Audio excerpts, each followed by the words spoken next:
Hi, I'm Shara Turner, Clinical Director here at Sabino Recovery, licensed professional counselor. I have been here at Sabino going on my 6th year in this role. I absolutely love the work that we do at Sabino, mainly because the focus is not ever on what is wrong with the individual.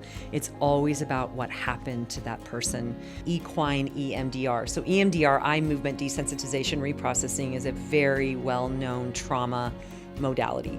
By using bilateral stimulation, we take a traumatic event that's maybe stuck in that lower brainstem, the unconscious part of the brain, and we reprocess it up into more functioning parts of the brain. Well, when we use horses in equine EMDR, they become resources. One of the biggest things about EMDR is creating resources to help us regulate that nervous system while we're recalling, recanting, or we're retelling traumatic events and trying to reprocess them. It's really important to have resources. So the horse becomes a resource during that EMDR session. As well, the horse can become a part of you. We utilize parts work as we intertwine that into EMDR because we want to address or get to the bottom of different parts of us that are not functional or not, maybe we have the critic part of us that is constantly hypercritical of everything we do. So that horse might be able to represent a part of us that is either functional, not functional, and it externalizes it so it doesn't carry so much weight. It's not so heavy, it's not in there.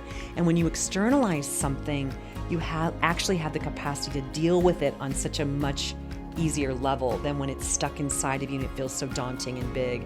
And then, again, as you're doing your EMDR session, just pointing out the way the horse is relating to you as you process that trauma, and then being able to correlate that with the dynamic you're bringing into that arena, which again just brings about more self-awareness. And when you relate it to the animal, again, it takes away that judgment and allows you to be much more open to that intervention.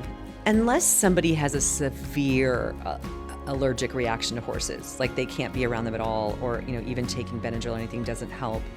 Unless that's the case, I don't see equine therapy not benefiting just about everybody. Now, certain people need accommodations for medical reasons. If they're, in a wheelchair or they're on a walker, we can make all kinds of accommodations. The biggest thing I see is fear of horses. And so what we will do, and there was a young man, I will never forget him. He came up and said, I will never get close to a horse. I had a horrible experience as a kid. I'm never going to do it. So we started out, first big group session, he sat outside the gate and just watched. And he got closer and closer and closer. By the 3rd week, I think he was sitting inside, actually with the residents, but wasn't participating. By the 5th week before that young man left, he was riding a horse. It was the coolest thing ever, and we all really celebrated that at his commencement. But we didn't push it on him. We didn't make him do it. We weren't shaming him for being afraid. We let him go at his own pace, and it ended up working out really, really well.